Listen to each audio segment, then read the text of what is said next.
আন্তরিকভাবে মানবিকভাবে তারা দেখবেন। কেননা আপনারা এর আগে জেনেছেন মৌজা হচ্ছে যাদবগঞ্জ, সিএস দাগ নম্বর 1372, জেএল নম্বর 122, অনুমানিক 25 বিঘা জায়গা। সেই জায়গা আপনারা সবাই জানেন, চরণপাড়া যারা আদিবাসীরা বাস করেন, আদিবাসী সংলগ্ন সেই 25 বিঘা জায়গা ওখানে আছে। এবং আপনারা খোঁজ নিয়ে জেনেছেন কিংবা জানতে পারবেন, দীর্ঘদিন থেকে ওখানে আদিবাসীরা বসবাস করে আছেন এবং আদিবাসীরা বসবাস করার ফলে ওই জায়গাটা ডাঙা ছিল। ডাঙা মানে তখন চাষযোগ্যও ছিল না, উঁচু নিচু জায়গা ছিল, বন জঙ্গল ছিল, বন জঙ্গলে ভরা ছিল। তখন ওই জায়গার মালিক ছিলেন রাজারা। রাজার নাম আমি যদিও পরে বলছি, রাজারা ছিলেন, তারা মালিক ছিলেন। এবং সেই মালিক যখন তারা ছিলেন, ওখানকার আদিবাসীরা মৌখিকভাবেই চাষযোগ্য করে তোলার জন্য তাদেরকে অনুমতি দিয়েছিলেন। আর সেই কারণেই ওই চরণপাড়ার আদিবাসী সম্প্রদায় মানুষ সেই ঝোপ ঝাড় কেটে উঁচু নিচু সমান করে কিছু জায়গা চাষাবাদ করে তোলে। এবার চাষাবাদ করার ফলে দীর্ঘদিন থেকে তারা ওই জায়গা চাষাবাদ করে এসেছে এবং কিছু জায়গায় পতিত থাকার জন্য, সার্বিক মঙ্গল কামনার জন্য তারা পূজা অর্চনাও করেছেন, মানে জাহের থান হিসেবে পূজা অর্চনা করেছেন। আমাদের যে প্রাকৃতিক পূজক, আমরা কোনো মন্দির মসজিদ তৈরি করি না, আমরা প্রাকৃতিক আমাদের যে পৃথিবীর মধ্যে আমরা গাছ লাগিয়ে আমাদের যে আদিবাসীদের পূজা অর্চনা হয়, সেইভাবে ওখানেও আমরা আদিবাসীরা চরণপাড়ার গ্রামবাসীরা পূজা অর্চনা করেছেন এবং বাকি পতিত জায়গাতে তারা খেলাধুলাও করেছেন। কিন্তু দেখা যায় দীর্ঘদিন থেকে যারা আদিবাসীরা ওই জমি জঙ্গল কেটে কিছু জায়গা চাষাবাদ করে তুলেছে, কিছু জায়গা পতিতের জন্য গাছও লাগিয়েছে, কিন্তু তারা পূজা অর্চনা করার জন্য যে জায়গা দীর্ঘদিন থেকে করে এসেছে, আমরা জানতে পারি 2022 থেকে 23 সালে সুকুমার খান নামে একজন প্রমোটার, জমি মাফিয়া ওই জায়গা কিনে নেয়। ওই জায়গা কিনে নেওয়ার ফলে ওই জায়গা কিভাবে আদিবাসীদেরকে ওই জায়গা থেকে সরাতে হবে, বিভিন্ন ভাগ ভেঙে তারা আদিবাসীদেরকে সুপরিকল্পিতভাবে ওখান থেকে উচ্ছেদের চেষ্টা হচ্ছে। আপনারা জানেন এর আগে যা গত সরকার ছিল, মা মাটি মানুষের সরকার, তখন উনিও শাসক সঙ্গে মিশে কিভাবে আদিবাসীদেরকে বঞ্চিত করা হবে, আদিবাসীদেরকে সেই জমি থেকে উৎখাত করা হবে, অনেকবার চেষ্টা করেছেন। এবং আমরা দেখেছি পুলিশ প্রশাসনকে ভুল বুঝিয়ে ওখানে ওরা সুপরিকল্পিতভাবে আদিবাসীদেরকে মিথ্যা কেসে ফাঁসিয়ে ওখানে ষড়যন্ত্র করে আদিবাসীদেরকে জমি থেকে উৎখাতের জন্য যে ষড়যন্ত্র করেছেন এই টিএমসি সরকার, আগে মা মাটি মানুষের সরকারের সময়ও আমরা দেখলাম। এই বর্তমান সরকার পরিবর্তন হওয়ার পরে ওই সুকুমার খাঁ রং বদলে তিনি আবার এই শাসকের মতো তিনি আভাব করে আবার তিনি ওখানে জমি দখলদারের জন্য উনি প্রশাসনকে ভুল বুঝিয়ে আদিবাসীদেরকে ফাঁদে ফেলে জমি দখল করার চেষ্টা করছেন। আমি আপনাদেরকে বিবেচনার জন্য বলবো, বন্ধু আপনারা সবাই জানেন যে জমি দীর্ঘদিন থেকে যদি চাষাবাদ করে থাকে, সে ভাগ চাষি হিসেবে অগ্রাধিকার পাবে। আদিবাসীরা দীর্ঘদিন থেকে ওই জমি চাষ করেছে, সেই জমির ভাগ চাষি হিসেবে আদিবাসীরা আছেন। আদিবাসীরা সরল সাদাসিধা আছেন বলে, তারা সবাইকে বিশ্বাস করেন বলে সেই কাগজ কলম তারা এগোতে পারেনি। কিন্তু আপনারা মনে করবেন না যে আদিবাসীরা সব কিছু অনেক কিছু জানে না, তা নয়, কিছু কিছু আমরা জানি। তাই আমরা আজকে আপনাদের সামনে এই বিবেচনার জন্য আমরা দাবি রেখেছি।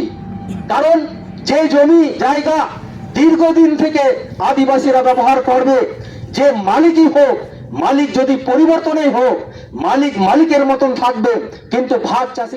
আদিবাসীরা দীর্ঘদিন থেকে যে জমিতে চাষাবাদ করেছে, দীর্ঘদিন থেকে জমিতে ফসল ফলিয়েছে, বন জঙ্গল উঁচু নিচু কেটে জমিটাকে সমান করেছে, সেই আমরা দেখছি প্রশাসনও যিনি অন্যায় করছেন সুকুমার খাঁ, প্রশাসনও তারের মধ্যে দিয়ে তাকে সাপোর্ট করে আদিবাসীদেরকে বঞ্চিত করা হচ্ছে।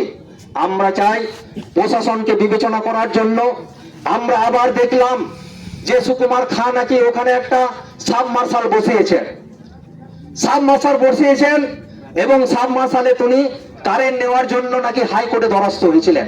অতি উত্তম, চাষযোগ্য করতে হলে, চাষের জন্য জল লাগতে হলে সাবমার্শাল দরকার অবশ্যই। কিন্তু হাইকোর্টের অর্ডার যেটা দেখলাম, হাইকোর্টের অর্ডারে আছে যে সাবমার্শালে ইলেকট্রিক কানেকশনের জন্য, লাইনের জন্য যাতে বাধা না হয় সেই জন্য প্রশাসন সহযোগিতা করবেন। কিন্তু টোটাল জমিটাকে ঘেরানোর জন্য প্রশাসন সহযোগিতা করবেন, এটা তো হাইকোর্ট বলেননি। আমরা তো সেইভাবে অবগত নয় যেটা অর্ডারটা দেখলাম। কিন্তু তাহলে সুকুমার খাঁ কেন প্রশাসনকে মিসগাইড করে টোটাল আদিবাসীদেরকে বঞ্চিত করার জন্য টোটাল জায়গাটাকে ঘেরা হলো? আমরা দেখেছি সুকুমার খাঁ যখন জমি কেনেননি তখন ওই জমি কারা চাষ করতেন ওইটা আমাদের দেখতে হবে। ওই জমিটা কারা চাষ করতেন? 22-23 সালে যখন সুকুমার খাঁ জমিটা কিনেছেন, ওর আগে কে চাষ করতেন? তাহলে সেই যদি আদিবাসীরা চাষ করে থাকেন তাহলে আদিবাসীদেরকে উচ্ছেদ করা হবে না কেন? মালিকের মতন থাকবে। তাহলে আদিবাসীরা যে দীর্ঘদিন থেকে যে ভাগ চাষ করে আসছে তাদেরকে পাওনা গন্ডা মিটিয়ে তবেই না সে মালিকের জায়গায় সে বসতে পারবে। আর যারা চাষিরা ভাগ চাষ করবেন, মালিকের পাওনা সে বুঝিয়ে দেবেন। আপনারা জানেন বর্গা যদি রেকর্ড থাকে 4 ভাগের 1 ভাগ মালিক হিসেবে সে পেয়ে যাবে। কিন্তু এখানে সরল সাদাসিধে মানুষ আদিবাসীরা, সেই কারণে ওনারা দীর্ঘদিন থেকে ওই ভাগ চাষের জন্য দরখাস্ত করেননি। কিন্তু আমরা মানবিকভাবে আমরা এই যে বারবার আদিবাসীরা ওখানে তার অধিকারে ফলানোর জন্য তারা আন্দোলন করছেন, কারণটা কি আমাদের বুঝতে হবে, মানবিকভাবে বুঝতে হবে যে ওখানে আদিবাসীদের দীর্ঘদিন থেকে একটা দখল সত্ত্ব আছে, পূর্বপুরুষরা ওখানে চাষযোগ্য করে তুলেছে। তাহলে এখন বর্তমানে যেই মালিকই হোক, মালিকের পাওনা মালিক পাবে। কিন্তু যারা দীর্ঘদিন থেকে ওখানে আদিবাসীরা আছেন, আদিবাসীদের যাতে পাওনা গন্ডা মেটানো হয় তাহলে ওখানে সরে যাবেন। এটা হচ্ছে 1 নম্বর কথা। আর 1 নম্বর কথা হচ্ছে এই যে আমরা দেখেছি আদিবাসীরা অতি সরল সাদাসিধে, অত বেশি আইন কানুন বুঝে না। তাই বেশিরভাগ ক্ষেত্রে আমরা দেখেছি পুলিশ প্রশাসন আদিবাসীদেরকে ঠিকভাবে তারা গাইড করে না, আদিবাসীদেরকে সহযোগিতা করে না। আর যেহেতু সুকুমার খাঁ একজন প্রমোটার, উনি জমি মাফিয়া, ওনার কাছে অনেক টাকা আছে, সেই কারণে টাকা দিয়ে অনেক পুলিশ অফিসাররা ওটা কিনে নিয়ে তারা সুকুমার খাঁর মদতে তারা চলে যায়। আমরা চাই এগুলো একটু নিরপেক্ষতা বজায় রাখবেন, কেননা আদিবাসীরা এমনির জন্য ওখানে দাবি দেওয়া রাখছে না। আর একটা ব্যাপার, ওখানে যেটা আমাদের ওই জায়গাতে যে চরণপাড়া যে 25 বিঘে যে জায়গা, ওই জায়গায় একটা ধর্মীয় সার্বিক মঙ্গল কামনার জন্য তারা পূজা করে থাকেন, জাহের থান হিসেবে ওনারা ব্যবহার করেছেন। আমরা দেখেছি গত কয়েকদিন আগে ওই ইলেকট্রিক কানেকশন নাম করে তারা কি করলো, ওটা টোটাল তার জাল দিয়ে ওটা ঘেরার চেষ্টা করলো। এটা কিন্তু আমরা সহজে মেনে নেব না। আপনারা এটা বিবেচনা করবেন, কারণ সাবমার্শাল হবে, ইলেকট্রিক কানেকশন হবে, ঠিক আছে, কিন্তু ওনার জায়গা মাপতে গেলে ওনার কোর্টের টোটাল অর্ডার রাখতে হবে যে ওনার কতটুকু জায়গা আছে, কতটুকু ওনার ঘেরানো হবে। সেটা অর্ডার না থাকা পর্যন্ত কি করে পুলিশ প্রশাসন ওখানে সহযোগিতা করলেন সুকুমার খাঁকে? এটা আমাদের জিজ্ঞাসা আছে। আর একটা যেটা আমরা বলতে চাই, ও ধর্মীয় স্থানটাকে আমাদের সুরক্ষা করতে হবে, আদিবাসীদের যে অধিকার সেটাকে সুরক্ষা করতে হবে। আর একটা আমাদের এই 1372 দাগে অনেকের পাট্টা পেয়েছেন আদিবাসীরা, কিন্তু সত্য দখল পাননি। 1372 দাগে অনেক আদিবাসী আছেন, পাট্টা পেয়েছেন, কিন্তু দখল সত্য পাননি। তাহলে এই যে অনেক আদিবাসীদেরকে পাট্টা দেওয়া হয়েছে, ওনারা দখল সত্য পাননি, তাহলে কি করে ওনারা পাবেন? এটাও আপনারা বিবেচনা করবেন। কারণ আমরা চাই প্রশাসন নিরপেক্ষভাবে ওনারা কাজ করবেন, আর প্রশাসন যেভাবে কাজ করা দরকার করবেন। আর আমরাও আদিবাসীরা শান্তিপ্রিয় মানুষ, আমরা সহজে আমাদের পিঠ থেকে গেলে, দেয়ালে পিঠ না থাকলে আমরা আসি না, তাই এখানে বাধ্য হয়ে এসেছি। আপনাদেরকে সুবিবেচনা করানোর জন্য। কারণ ওখানে যে আদিবাসীরা আছে, আদিবাসীরা বঞ্চিত হচ্ছেন। আর এই যে বঞ্চিত হচ্ছেন, আমরা আগেও আদিবাসীরা বিভিন্ন গণ পিটিশনের মাধ্যমে আধিকারিককে অবগত করেছেন। আজকেও আমরা ভিডিওকে আমরা অবগত করেছি। আজকে আমাদের এই ঘুষকরা থানার যিনি অফিসার ইনচার্জ আছেন, তাকেও আমরা আলোচনার মাধ্যমে বিবেচনা করানোর জন্য আমাদের যে দাবি রেখেছি, সেগুলি যাতে গুরুত্ব সহকারে দেখে আদিবাসীদের অধিকার যাতে পাইয়ে দেন, এটা আমাদের আলোচনা আজকের অধিকারের, আজকের ডেপুটেশনের মূল বিষয়। কারণ আপনারা জানেন, আমরা ভারতবর্ষের প্রথম বাসিন্দা, কিন্তু ভারতবর্ষের প্রথম বাসিন্দা হয়েও আজকে কিন্তু আমাদের সেই অধিকারটুকু দেওয়া হচ্ছে না সঠিকভাবে।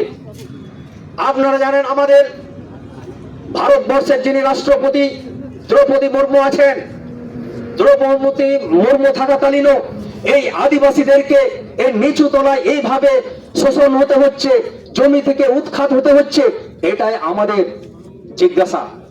কারণ তাহলে আমাদের রাষ্ট্রপতিকে সম্মান দেওয়া হচ্ছে না, সম্মান দেওয়া হয়েছে, আর রাষ্ট্রপতির যে বংশধররা তাদেরকে সম্মান দেওয়া হচ্ছে না।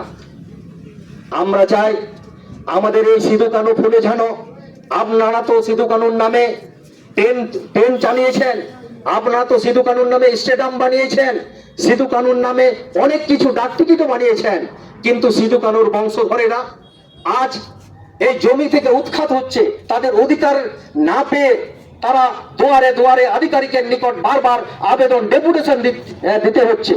কারণ আমরা জানতে চাই, কেন নিরপেক্ষভাবে দেখা হবে না? আমরা চাই আমাদের যে অধিকার আপনাদেরকে বিবেচনার জন্য আমরা আজকে যে মেমোরেন্ডাম এনেছি, আপনারা মানবিকভাবে দেখবেন। কারণ যাতে আমরা আদিবাসীরা শান্তিপ্রিয় মানুষ, সম্প্রীতি ওখানে চরণ পাড়াতে যাতে সম্প্রীতি বজায় রেখে সবাই, সব জাতি বর্ণ নির্বিশেষে সবাই থাকতে পারে, আমরা সেটাই চাই। আর আমরা এটাই চাই যাতে শান্তি শৃঙ্খলার মাধ্যমে সুষ্ঠু সমাধান হয়। তাই আমি আমার বক্তব্য দীর্ঘায়ু করব না। আমাদের কিছু বক্তব্য আমাদের নেতারা, নেতৃত্বরা আছেন, তারাও কিছু বলবেন। যদিও আমাদের এই দাবিগুলি সার্থক হয় সুষ্ঠু আলোচনার মাধ্যমে, আমার বক্তব্য না রেখে আমার ছোট্ট বক্তব্য এখানে শেষ করলাম। জাহের বঙ্গা সন্তার্ক, জাহের বঙ্গা সন্তার্ক। আদিবাসী অধিকার রক্ষা কমিটির আন্দোলন চলছে, চলবে। আচ্ছা, এখন আমরা আমাদের প্রতিনিধি, এখন আমাদের ওসি সাহেব আছেন, ওনার হাতে স্মারকলিপি আমরা প্রদান করব।